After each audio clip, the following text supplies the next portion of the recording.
금융당국이 불법 공매도를 강하게 처벌한다고 밝혔지만 실효성이 부족하다는 지적이 나오고 있습니다.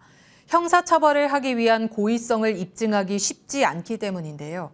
지난 12년 동안 고의성을 인정한 사례는 10건 중 1건의 비율도 되지 않았습니다. 논란에 휩싸인 공매도 대책 그 두 번째 순서로 이상현 기자가 보도합니다. 지난달 28일 금융당국이 처음으로 내놓은 공매도 제도 개선안의 핵심은 불법 공매도의 적발과 처벌입니다. 불법을 잡기 위해 한국거래소와 금융감독원은 불법 공매도 조사 전담 조직을 신설하고 위반 혐의가 포착되면 신속하게 조사와 검찰의 수사까지 이어지도록 시스템을 구축하겠다는 겁니다. 공매도가 연결된 불공정 거래 사건의 어떤 혐의가 어느 정도 포착이 되면 이 절차를 적극 활용해가지고 엄정하게 수사하고 그다음에 죄에 상응하는 처벌이 이루어지도록 구형도 엄정하게 하겠다라는. 불법 적발과 처벌에 힘을 쏟겠다는 각오이지만 정작 새롭게 내놓은 개선안에 포함된 처벌 수위는 그대로입니다.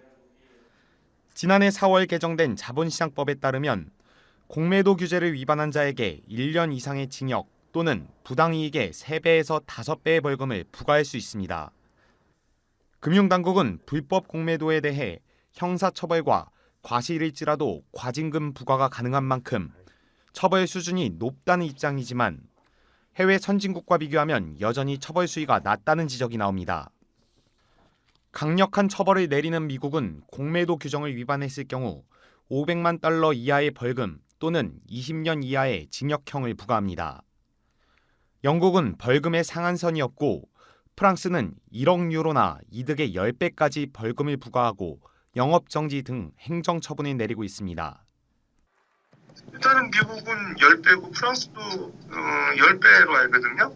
이제 부당이익보다 우리나라가 이제 추가 과징금 부과하는 규모는 작아 보이고요. 그러니까 작아 보니까 이제 들키지만 않으면은 훨씬 이익 볼 수 있다고 생각하니까 자꾸 그런 사건들이 재발되는 것 같이 보여지고. 적발이 되더라도 형사처벌까지 이뤄질지도 의문입니다. 금융감독원 관계자는 불법 공매도에 대한 처벌은 모든 사례에 동일한 기준을 적용하기 어려워 개별 사건으로 판단할 수밖에 없다면서도 형사처벌은 강한 조치인 만큼 일반적으로 고의성이 인정돼야 한다고 설명했습니다.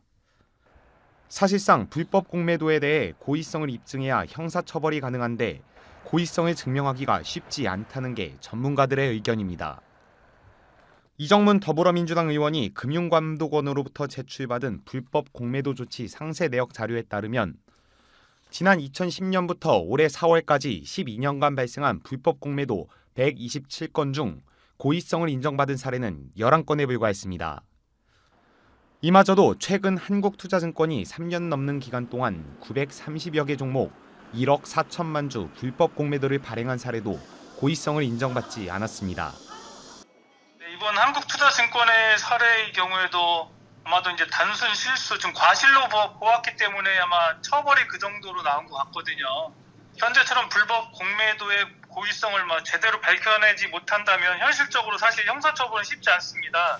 금융당국이라든지 법원에서는 자본시장법에서 정한 형벌인 징역형 이외에도 과징금 액수를 좀 더 대폭 늘린다든지 아니면 벌금액 등을 최대한 부과할 수 있도록 해서.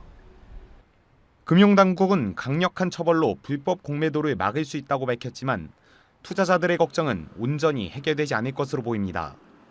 머니투데이 방송 이상현입니다.